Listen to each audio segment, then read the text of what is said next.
ஆரம்பிப்போம். ஓம் வக்ரதுண்ட மகாகாய கோட்டி சூரிய சமப்பிரபா நிர்விக்னம் குரு மே தேவ சர்வ காரியேஷு சர்வதா. ஓம். இன்னைக்கு சில ஸ்போர்ட்ஸ் நபர்களை பற்றி அவர்களுடைய வாழ்க்கை சம்பவங்களை கொஞ்சம் பார்ப்போம். அமெரிக்காவில் கருப்பர்கள், ஆப்பிரிக்காவிலிருந்து வந்த கருப்பர்கள் அடிமைகளாக வெள்ளைக்காரர்களுடைய கரும்பு பருத்தி தோட்டத்துல அடிமைகளாக, பரம்பரை அடிமைகள். நம்ம வால்பாறையில அப்படி உண்டு. கீழே இருந்து ஆளுங்களை, ஏழைகளை அழைச்சின்னு வந்து அவனுக்கு ஒரு கடனை கொடுத்து 5000 8000 ஒரு கடனை கொடுத்து பெரிய வட்டி போட்டு, வட்டிக்கு மேல வட்டி போட்டு, அவர் வயசு 20 வருஷம் 25 வருஷம் ஆகி 25 வருஷம் ஆகி அவர் விட்டு போகும்போது கடன் தீரலைன்னு சொல்லி அவர் பையனை அடிமையாக்கி அப்படி பாரம்பரியமா காஃபி எஸ்டேட்டில் வேலை செய்ய. அதே போல அமெரிக்காவில் கருப்பர்கள் ஆப்பிரிக்காலேருந்து வந்து கரும்பு பருத்தி தோட்டத்தில். அப்புறம் 1919 20 அந்த அடிமை சட்டம் மறைந்து இனிமே அடிமையா யாரும் இருக்க முடியாது, அடிமை வச்சுக்கூடாது அப்படின்னு சட்டம் வந்தப்புறம் அந்த கருப்பர்கள் எல்லாம் ரிலீஸ் ஆனாங்க. ரிலீஸ் ஆயிட்டு அங்கங்க வந்து ரொம்ப கஷ்டமான வாழ்க்கை, குடிசை பகுதிகளில் வாழ்ந்து, உடம்பு சரியில்லாம, உணவு சரியா கிடைக்காம அப்படி இருந்த ஒரு குடும்பம், ரொம்ப ஏழ்மை. அந்த பையன் ஒரு 6 7 வயசு 8 வயசு பையன், 3ஆம் கிளாஸ் 4ஆம் கிளாஸ் படிக்கிற பையன். அவன் வந்து எலும்பு தோலுமா, அப்பெல்லாம் நிமோனியான்னு ஒன்று வரும், அடிக்கடி வரும், டபுள் நிமோனியான்னு வரும். அப்படி நிமோனியால பாதிக்கப்பட்டு எலும்பும் தோலுமா இருக்கிறான். ஒரு நாள் அவன் 3ஆம் கிளாஸோ 4ஆம் கிளாஸோ படிக்கும்போது வாசல்ல ரோட்ல ஒரு வெள்ளைக்காரனை ஒருத்தனை, லாங் நினைக்கிறேன் அவருடைய பேரு, ஹாஃப் பேண்ட் போட்டு ரோட்ல ஷூ எல்லாம் போட்டு ஓடுறத பார்க்கிறான். இவனுக்கு இந்த பார்வையிலேயே ஒரு ஏக்கம் இருக்கு, நான் ஓட முடியுமா? பொதுவா மனுஷ சுபாவம் இந்த மாதிரி ஏதாவது பார்த்தா தன்னை அந்த இடத்துல வச்சு பார்க்கறது, குளோரியஸா ஏதாவது பார்த்தா தான் அந்த இடத்துல இருக்கிற மாதிரி கற்பனை பண்ணுவது. அதை அந்த வெள்ளைக்காரன் புரிந்துக்கிறான், இந்த பார்வைய. வாடா என்னோட ஓடு அப்படிங்கிறான். அப்போ 10 அடி கூட ஓட முடியல, மூச்சு இறைக்குது, இவனால் ஓட முடியல. அடுத்த நாள்ல இருந்து அந்த வெள்ளைக்காரன் ஒரு தன்னுடைய கையில சாப்பாடு எடுத்துன்னு வந்து அந்த குழந்தைக்கும் சாப்பாடு கொடுத்து அப்புறம் ஓட வைக்கிறான். 5 அடி 10 அடி 20 அடின்னு மெதுவா ஓடி அவன் ஓட ஆரம்பிக்கிறான். 5ஆவது வகுப்பு படிக்கும்போது இந்த ஸ்கூல்ல ஒரு போட்டி நடக்கிறது. அதுல இந்த பையன் ஓடி முதல் வரான். 100 மீட்டர் ஏதோ ஓடி வந்து நேர பாய்ஞ்சு அந்த வெள்ளைக்காரனை கட்டி பிடிச்சுக்கிறான். அந்த உறவு அப்படி வளருது. அதுக்கப்புறம் இவன் பயிற்சி பெற்று ஓடி முயற்சி பண்ணி யூனிவர்சிட்டியில நடக்கிற இன்டர் யூனிவர்சிட்டிகளுக்கு மத்தியில் நடக்கிற போட்டிகளில் கோல்டு மெடல் வாங்கி அமெரிக்காவுடைய ஒலிம்பிக்ஸ் டீம்ல, ஜெர்மனியில நடக்க போற ஒலிம்பிக்ஸ் டீம், பெர்லின்கிற தேசத்துல ஊர்ல நடக்க போற ஒலிம்பிக்ஸ்க்காக இவன் தேர்ந்தெடுக்கப்படுறான். அப்போ 1936 இந்த ஜெர்மனிய வந்து ஹிட்லர் ஆண்டுட்டு இருக்கிறான். அந்த ஹிட்லர் ஆளும்போது ஆரியன் ரேஸ், உயர்ந்த ஆரியன் ரேஸ், நம்ம தான் சிறந்தவர்கள் உயர்ந்தவர்கள் அப்படிங்கிற ஒரு கருத்தை வைத்து ஜெர்மானியர்கள் தான் இருப்பதிலேயே உயர்ந்தவர்கள், அவன் யாருக்கிட்டையும் தோற்க கூடாது அதனால அவன் என்ன செய்யறான், சத்தம் போடாதீங்கடா,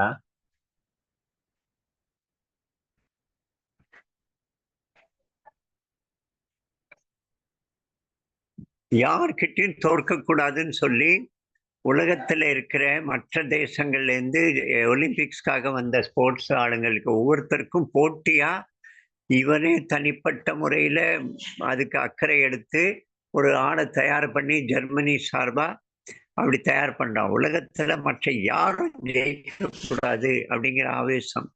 அதுல குறிப்பா இந்த பையன் யூனிவர்சிட்டியில ஜெயித்து வரக்கூடிய இவனுக்கு, அமெரிக்காவில இருந்து வரவனுக்கு எதிராக அவன் கருப்பன் வேற. அப்போ அவன் அவன் 4 விஷயத்துல பங்கெடுக்க போறான். 100 மீட்டர், 200 மீட்டர், 400 மீட்டர் ரிலே. ரிலேனா தொடர் ஓட்டம், தொடர் ஓட்ட பந்தயம். இவர்கிட்ட கிடைத்ததை அடுத்தவன்கிட்ட கொடுக்கணும், அடுத்தவன் அப்படி ஆளுக்கு 100 மீட்டர் ஓடணும். நான் 3வது. 4வது லாங் ஜம்ப். இந்த 4 போட்டிக்கு ஒரு ஆளை ரெடி பண்றான். அவனே ஸ்டேடியம்ல இருந்து உட்கார்றான். இவனுடைய ட்ரையல் ஓட்டம், தேர்ந்தெடுக்கப்பட வேண்டிய ஓட்டத்துல இவனை உற்சாகத்தை குறைக்கிற மாதிரி போட்ட அந்த ஸ்டேடியத்துல உட்காந்துட்டு கத்தி மக்களை கத்த வச்சு இவனுடைய காலை நடுங்க வச்சு இவன் தோற்கணும் அப்படி எல்லாம் முயற்சி செய்யறான். ஆனா அதெல்லாம் மீறி இவன் இந்த பையன் அமெரிக்காவில இருந்து வந்த இந்த கருப்பன் 100 மீட்டர்ல கோல்டு மெடல், 200 மீட்டர்ல கோல்டு மெடல், 400 ரிலே ஓட்டத்துல கோல்டு மெடல் வாங்கிட்டான். இப்போ லாங் ஜம்ப் செலக்ஷன் ரவுண்டு நடக்கிறது. ஃபைனலுக்கு செலக்ஷன் ஆகணும். ஃபைனல் செலக்ஷன் ஆக குறைந்தது 15 அடி, அந்த மாதிரி 12 அடியா என்ன தெரியல, அவன் ஜம்ப் பண்ணும். அப்பதான் ஃபைனலுக்கு செலக்ஷன் ஆகும். 3 முயற்சி கிடைக்கும். 3 முயற்சி கிடைக்கும் போது முதல் முயற்சியில இந்த மாதிரி சத்தத்துல அவன் கால் நடுங்கிறது, அவன் 1/2 அடி குறைவாவே பாயிறான். 2வது முயற்சியிலையும் தோத்து போறான். இப்போ 3வது முயற்சியில மிகப்பெரிய சத்தத்தை எழுப்பி அவனை டிஸ்கரேஜ் பண்ண முயற்சி பண்ணும்போது அவனுக்கு போட்டியா ஜெர்மனியன் ஒருத்தனை தயார் பண்ணியிருந்தான் இல்ல, அவனுக்கு தெரியாது, அவன் ஒரு ஸ்போர்ட்ஸ்மேன். அவன் இவனுடைய தோளை தட்டி, டேய் நீ எனக்கு சரியான போட்டி, நீ வேணும் ஃபைனல்ல, நீ ஃபைனல்ல வேணும், உன்னால முடியும் அப்படின்னு அவனே இவன் தோளில் தட்டி சொன்ன பிறகு இவன் 3வது ரவுண்டுல செலக்ஷன் ஆகிறான். ஃபைனலுக்கு போகிறான். ஃபைனல்ல மிகப்பெரிய ஒரு ஜம்ப் அடிச்சு அவனுக்கு அதுலேயும் கோல்டு மெடல் கிடைக்கிறது. உலகத்திலேயே ஒலிம்பிக்ஸ்ல 4 அத்லெட்டிக் ஈவெண்ட்ல தங்கப்பதக்கம் வாங்கிய முதல் நபர், ஒரே ஆள். 4 விஷயத்துல தங்கப்பதக்கம் வாங்கினான். அப்படிப்பட்ட அந்த மகனுடைய பேரு ஜெஸ்ஸி ஓவன்ஸ் அப்படின்னு பேரு.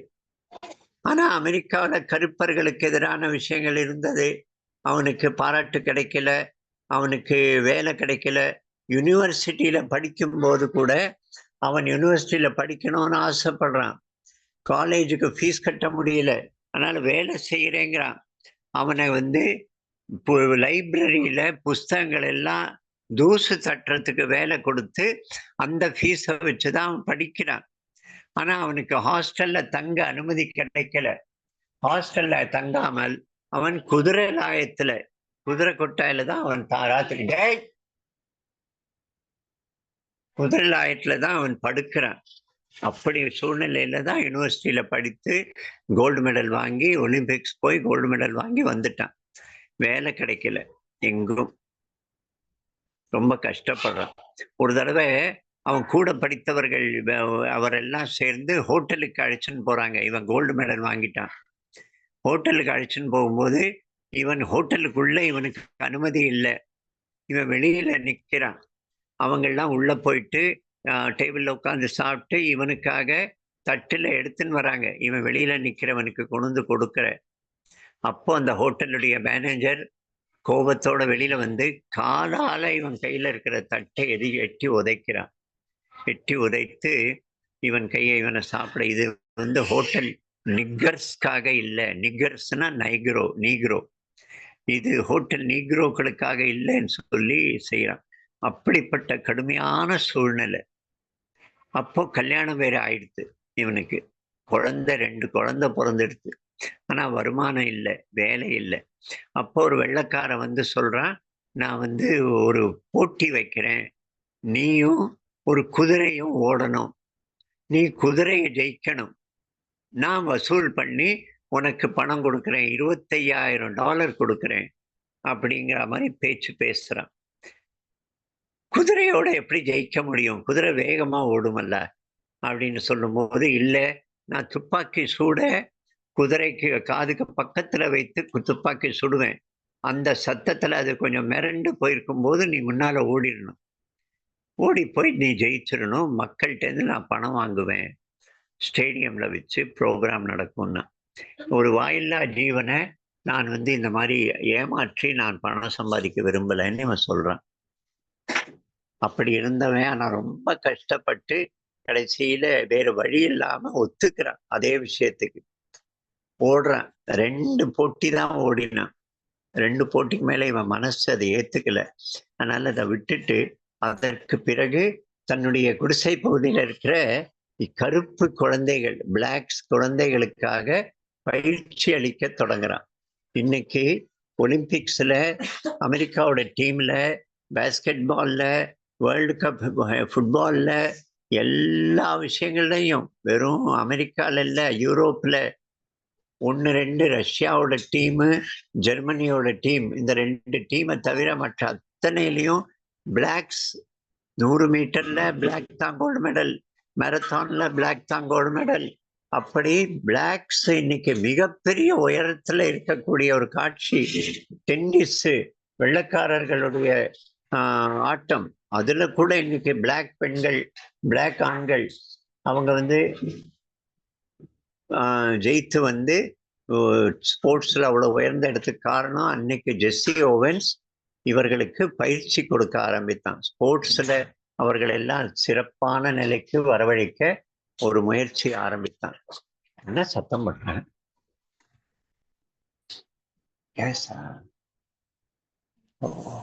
அப்படி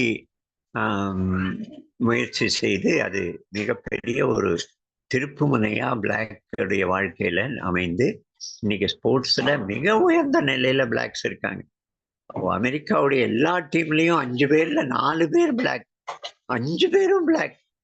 பிரான்ஸுடைய போன வருஷ ஒலிம்பிக்ஸ் ஃபுட்பால் டீம்ல 10 பேர் பிளாக். ஒரே ஒருத்தன் தான் ஒயிட். அப்படி நிலை வந்தது. இவன் வந்தது இதற்கு ஜெஸ்ஸி ஓவன்ஸ் பெரிய காரணம். 1.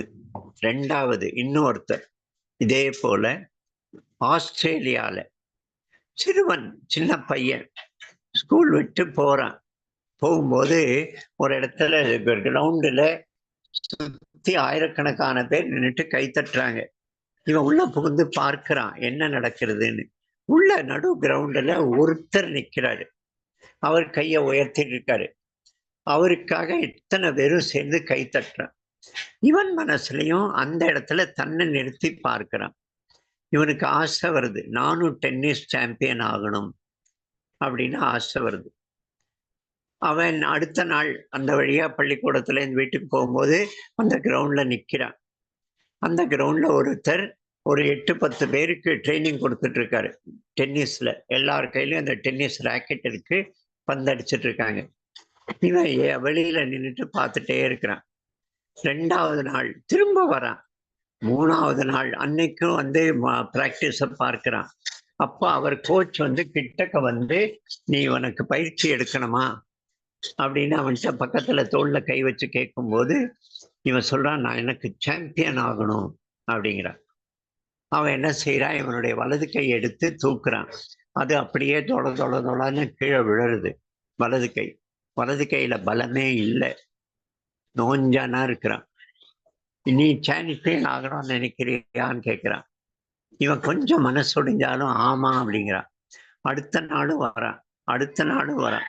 அதுக்கு பிறகு ஒரு 10 நாள் இவன் தொடர்ந்து வந்த பிறகு அவன் என்ன செய்யறான், ஒரு கடினமான ரப்பர் பந்தை இவன் கையில கொடுக்கிறான்.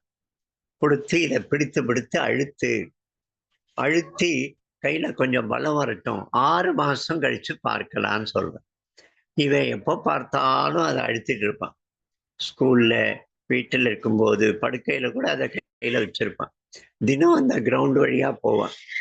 6 மாசம் இவன் தொடர்ந்து செய்த பிறகு இவன் கையில பேட்டை கையில கொடுக்குறான், ராக்கெட். ஆனா அதுக்கு நடுவுல கிளாஸ்ல பசங்க கிண்டல் அடிக்கிறாங்க.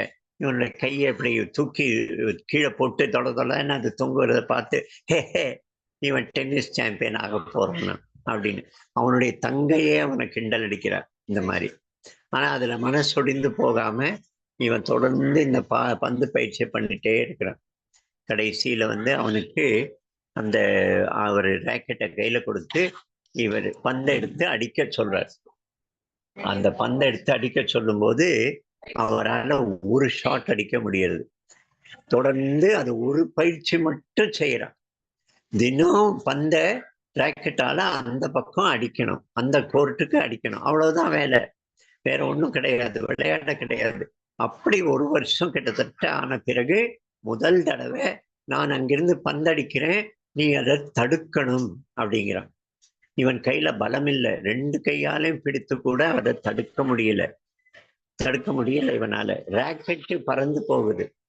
ஆனா அதையே பயிற்சி கொடுத்து கொடுத்து மெதுவா மெதுவா மெதுவா அவன் தடுக்கிறான். முதல் நாள் தடுக்கும் போது அந்த கோச்சுக்கு ரொம்ப சந்தோஷம். கட்டி பிடிக்கிறார் இந்த குழந்தைய, இந்த பையனை. அதற்கு பிறகு இவன் விளையாட தொடங்கி ரிட்டர்ன் அடித்து சர்வீஸ் பண்ணி ஏஸ் வாங்கி அப்படி செய்து அந்த பகுதிக்கு டிவிஷன்ல சாம்பியன் ஆகி அதோட நிற்காமல் அவன் டென்னிஸ்ல 4 போட்டி இருக்கு. கிராண்ட் ஸ்லாம் கட்ட சொல்லாதரா மகேஷ் சொல்லுவாங்க. கிராண்ட் ஸ்லாம் அப்படின்னு போட்டி இருக்கு, 4 போட்டி. French open, Australian open, Wimbledon, American open. 4 வெவ்வேறு மண்ணு. அங்கே டர்ஃபு, இங்க மண்ணு, கிளே, ஒவ்வொரு இடத்துல ஒவ்வொரு ஸ்பீடு. இதுல சாம்பியன் ஆகிறவன் அதுல ஆக முடியாது, அதுல ஆகிறவன் இதுல ஆக முடியாது. அப்படிதான் ஒவ்வொருத்தர் ஒரு டைப் கிரவுண்ட்ல தான் விளையாட முடியும். அப்படிதான் இருந்தது.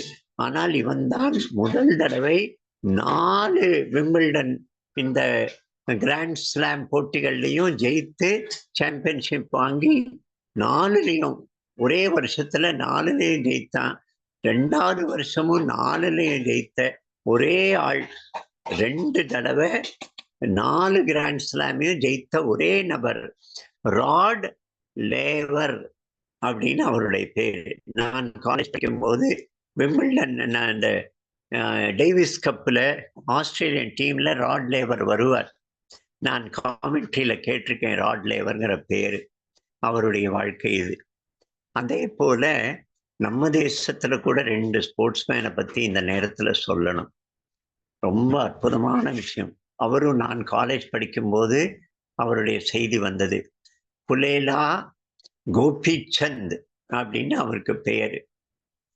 அந்த புலேலா கோபிச்சந்த் காமன்வெல்த் கேம்ஸ்ல பேட்மிண்டன்ல ஜெயித்தவர், கோல்டு மெடல். நம்ம தேசத்துல 2 பேரு தன்னுடைய சொந்த முயற்சியால உலகத்துல சாம்பியன் ஆனார் தன் துறையில. அந்த விளையாட்டுல அரசாங்க துணை கிடையாது, பெரிய கிளப்பு, அகாடமி, கவுன்சிலு இவங்களுக்கு பயிற்சி கொடுக்கிற பயிற்சியாளர்கள் கிடையாது. ஸ்பான்சர் பண்ணி இவர்களுடைய பயிற்சியை செலவை ஏற்றுக்கிட்ட கம்பெனிகள் கிடையாது. தானே தன்னுடைய சொந்த முயற்சியில வளர்ந்து ஜெயித்தவர்கள் 2 பேர். ஒன்று விஸ்வநாதன் ஆனந்த் செஸ்ல, 2வது புலேலா கோபிச்சந்த் பேட்மிண்டன்ல. புலேலா கோபிச்சந்த் காமன்வெல்த் ஜெயிச்சுட்டு வரான். நான் அந்த செய்தி இப்பவும் எனக்கு கண் முன்னால இருக்கு. நாக்பூர்ல நியூஸ் பேப்பர்ல அந்த செய்தி வந்தது. புலேலா கோபிச்சந்த் ஜெயிச்சு வந்த உடனே கோகோ கோலா கம்பெனி அப்ப புதுசா வந்திருக்கு. 1977 ஜனதா அரசாங்கம் இருந்தபோது கோகோ கோலா கம்பெனிய மூடிட்டு போயிருங்க, இங்க க்ளோஸ் பண்ணிருங்க வியாபாரத்தை, வெளிநாட்டு பானம் வேண்டாம் ஜார்ஜ் பெர்னாண்டஸ் அப்படிங்கிற தொழிலதிபர், இண்டஸ்ட்ரியல் மினிஸ்டர் அப்படி போட்டான்.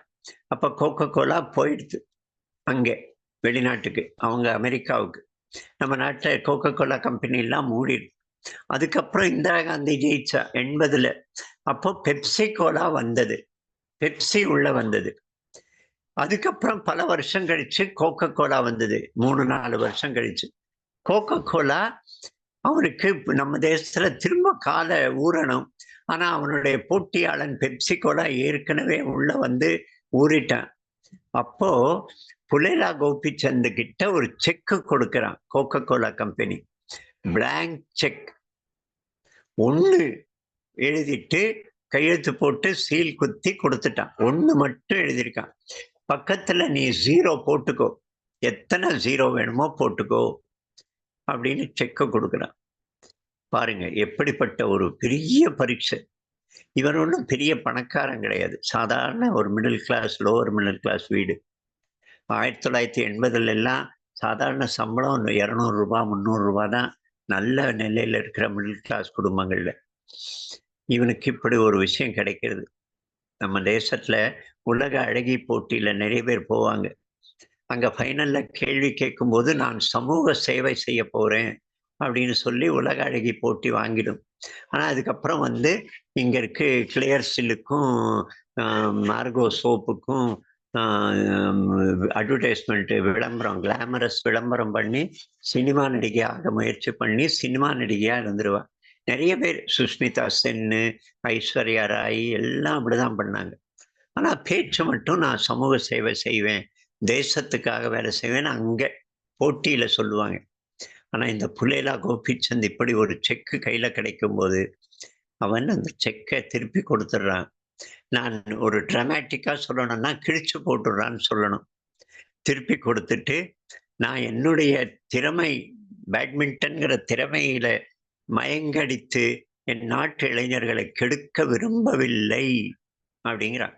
ரஜினிகாந்த் எல்லாம் பெப்சி கோலாவுக்கு இவ்வளவு பெரிய கோடி கோடியா பணம் வாங்கிட்டு கூட பெப்சி கோலாவுக்கு விளம்பரம் பண்ணிட்டு இருந்தாங்க, அதுல கிடைக்கிற இன்னும் கொஞ்சம் லட்சங்கள் வேணும்னு. அப்படி இருக்கும்போது இவர் வந்து எனக்கு வேண்டாம், நான் என்னுடைய திறமை, அந்த திறமையில் மயங்கும் இளைஞர்களை கெடுக்க விரும்பவில்லை, ஐ won't sponsor this அப்படின்னு சொல்லிட்டு அவன் அந்த செக்கை திருப்பி கொடுக்கிறான். அப்போதான் அகாடமி ஆரம்பிக்கிறான், பேட்மிண்டன் ட்ரைனிங் அகாடமி ஹைதராபாத்ல. இன்னைக்கு நாம தேசத்துல பல டஜன் கணக்காக, 100 கணக்கில் இளைஞர்கள் பேட்மிண்டன்கிற விளையாட்டுல உலக சாம்பியனாக சிந்து, பிரகாஷ் கஷ்யப், நிறைய பேர் வந்துட்டாங்க இப்போ. அவர் எல்லாம் இந்த புலேலா கோபிச்சந்த் ட்ரைனிங்ல வந்தவர்கள். தேசத்துடைய ஒரு விளையாட்டுல தேசத்துடைய கௌரவத்தையே வளர்க்கக்கூடிய அளவுக்கு அந்த புலேலா கோபிச்சந்த் அந்த நாள்ல அன்னைக்கு முடிவெடுத்தார்.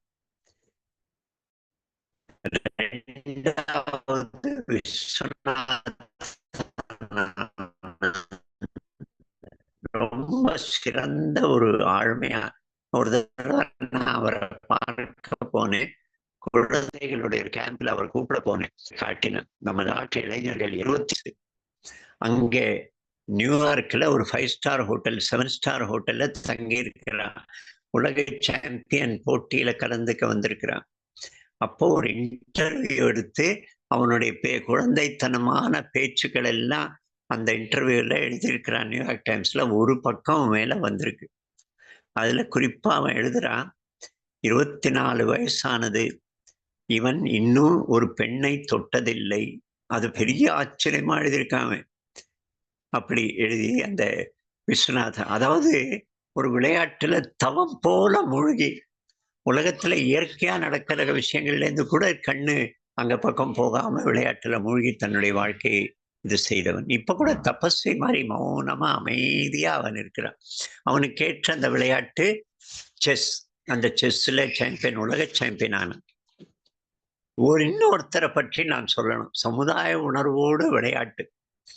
ஒரு அமெரிக்கன் பேஸ்கெட் பால் டீம்ல ஒருத்தர் இருக்கார். அவர் பேரு மேஜிக் ஜான்சன். அவர் பேரு மேஜிக் இல்ல, ஜான்சன். ஆனா அதுக்கு முன்னால இந்த மேஜிக்ங்கிற வார்த்தை போட்டாங்க. அதுக்கு என்ன காரணம் அப்படின்னு ஆராய்ந்த போது, அந்த மேஜிக் ஜான்சன் பாஸ்கெட் பால்ல நீங்க ஒரு குறிப்பிட்ட கோட்டுக்கு இந்த பக்கம், அதாவது பாஸ்கெட்டுக்கு கிட்ட போகாம அந்த கோடு ஒண்ணு இருக்கும். அந்த கோட்டுக்கு இந்த பக்கம் 3 பாயிண்ட் கோடு. அந்த கோடுக்கு இந்த பக்கத்துலேருந்து பால பாஸ்கெட்குள்ள போட்டால் 3 பாயிண்ட் கிடைக்கும்.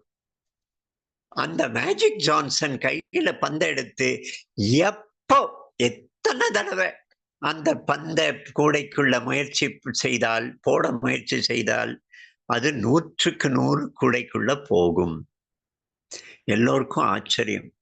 நீ ஏதோ மேஜிக் மோதிரம் அணிஞ்சிருக்க, அந்த பட்டணத்தில் பூதம் மாதிரி நீ ஒரு பூதம் உனக்கு உதவி பண்றதுன்னுலாம் கதை விட்டாங்க பத்திரிகைகள்ல. ஆனா அவன்கிட்ட கேட்டபோது அவன் சொன்னான், நான் பந்தை கையில் எடுத்து அந்த பாஸ்கெட்டை பார்த்து இந்த பந்தை அந்த பாஸ்கெட்டுக்குள்ள போடணும் அப்படின்னு எண்ணம் வரும்போது என்னுடைய நாட்டுடைய பிளாக் சமுதாயம், என்னுடைய சமுதாயம், கருப்பர்களுடைய அந்த சமுதாயம் என் மனசுல வரும். அவர்களுடைய ஓங்குதலுக்காக, அவர்களுடைய உயர்வுக்காக நான் இந்த பந்தை இந்த கூடைக்குள்ள போட்டாகணும். இந்த பந்து இந்த கூடைக்குள்ள போடுவதில் தான் என்னுடைய சமுதாயத்துடைய உயர்வு இருக்கு அப்படிங்கிற எண்ணம் வருமாம். அந்த எண்ணத்தோட அவ்வளவு சீரியஸா ஒரு சாதாரண வேலையான கூடைக்குள்ள பந்து போடக்கூடிய வேலைய அவ்வளவு சீரியஸா செய்வான். அப்படிப்பட்ட அந்த மேஜிக் ஜான்சன் பாஸ்கெட் பால்ல மிகப்பெரிய ஒரு நபராக திகழ்ந்து இப்போ சமீபத்துல அவருக்கு கேன்சர் ஏதோ வந்ததுன்னு நினைக்கிறேன். அவருக்கு காலமாயிட்டார். அதை நான் பார்த்தேன். எனக்கு ரொம்ப பிடித்த விளையாட்டு வீரன் மெஸ்ஸி, லியோனல் மெஸ்ஸி. அந்த லியோனல் மெஸ்ஸி தன்னுடைய கிளப்புக்காக விளையாடும்போது அவ்வளவு நல்லா விளையாடுவான். சாம்பியன் ஆகும் அந்த கிளப்பு, பார்சலோனாங்கிற அந்த கிளப்பு. ஆனா நாட்டுக்காக விளையாடும்போது அவர்கிட்ட குறை இருக்கா? இல்ல எதிராளிகள் அவரை முழுசா அடிச்சு நொறுக்க முயற்சி பண்றாங்களா? தெரியல. ஆனா அந்த நாட்டுக்காக அவர் தன்னுடைய நாட்டை ஒரு வேர்ல்டு கப் ஜெயிக்க வைத்த சம்பவம் நடக்க முடியல. ஒவ்வொரு தடவையும் ஆசைப்படுவோம் அர்ஜென்டினா ஜெயிக்கணும்னு. ஆனா மெஸ்ஸி தோத்து போயிடுவார். ஆனா கிளப்ல கோடிக்கணக்கான பணம் வருது. அதுக்கு ரொம்ப சிறப்பா விளையாடுவார். நம்ம நாட்டிலேயும் சில கிரிக்கெட் வீரர்கள் அப்படி இருந்தாங்க. நாம பார்த்திருக்கோம். தன்னுடைய செஞ்சுரி எண்ணிக்கையை வளர்ப்பதற்காக விளையாடுவான்.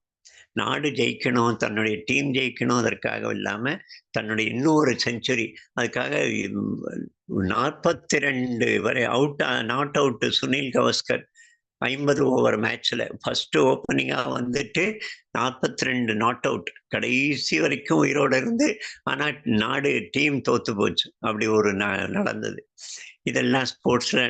அதுல சமுதாய உணர்வோடு வாழக்கூடிய ஒரு 3 பேரை பற்றி இன்னைக்கு நம்ம கதைகளாக அவர்களுடைய வாழ்க்கையில கதைகளாக பார்த்தோம். வேற நிறைய பேர் இருக்கலாம். எனக்கு தெரிந்த 3 பேரை நான் சொன்னேன். அடுத்த வாரம் நம்ம சந்திப்போம் வேற ஒரு கதையோட. எல்லோருக்கும் நமஸ்காரம். யோகேஷம் சச்சிதானந்தம் வாசுதேவம் ரஜப்பிரியம் தர்ம சம்ஸ்தாபகம் வீரம் கிருஷ்ணம் வந்தே ஜெகத்குரும். கிருஷ்ணம் வந்தே ஜெகத்குரும். ஸ்ரீ கிருஷ்ணம் வந்தே ஜெகத்குரும். ஓம். எல்லோருக்கும் ஜெய் ஸ்ரீ கிருஷ்ணா. நீங்க இருக்கலாம். நான் ரெக்கார்டிங்